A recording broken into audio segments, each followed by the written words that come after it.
To access this new tool, you can find it on the volume report pull down. You'll see the current volume report still available for users to use, but the section volumes is now found on that pull down.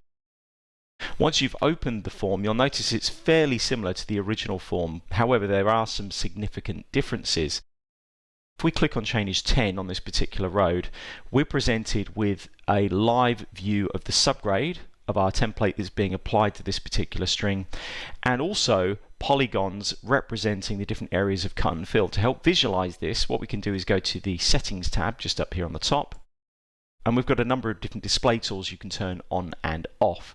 So what we may do is turn off the subgrade polygons, and then we can see the areas of cut and fill. Have a quick look at the calculation method video that we've done, which explains using these polygons how the areas and the volumes for each section are then calculated. We'll just turn the subgrade polygons back on, head back to the sections list. The software will automatically, on any road string, trim out the intersections. So when we're looking at these values here that are in these red rows, this is where the intersection is being created, and therefore the subgrade for the curb return is replacing. We'll just move this over to one side so you can see this particular road.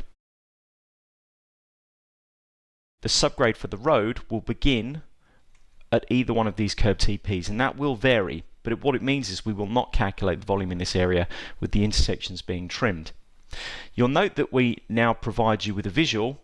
Because those curb tangent points could be in different positions, we will only calculate the road subgrade where the road actually begins. So on this side, on the right hand side, that curb subgrade would stop slightly shorter than the left. Therefore, we have introduced the road subgrade at this particular point only on this half of the road. Just some notes about how this works. If you do happen to apply stripping through the design data form, which is what we're now displaying on screen, that stripping value will be applied to the calculations for all of your sections.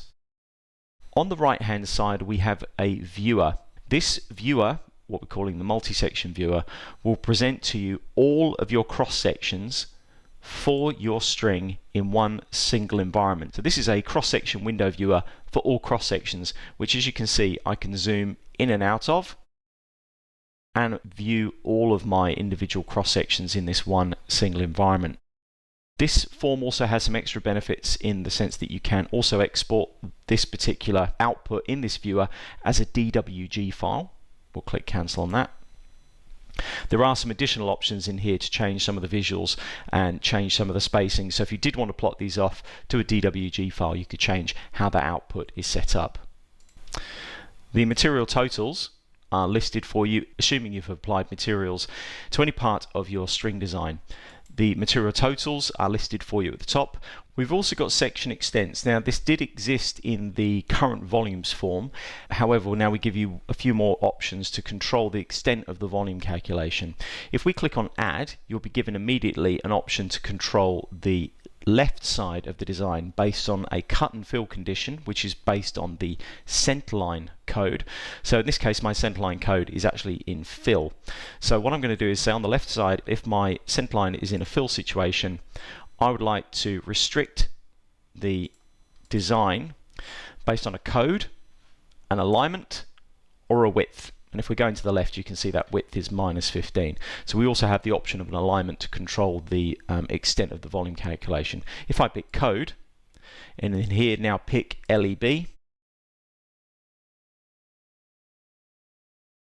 and then click on calculate string, my volume calculation throughout the entire extent, if the centerline is in fill, is now being restricted to the left edge of bitumen. And you can create multiple copies of this. So if you wanted to basically control the volume calculation to ensure that regardless of where the centerline was in cut or fill, it was always the left edge of bitumen, you could add another entry in there.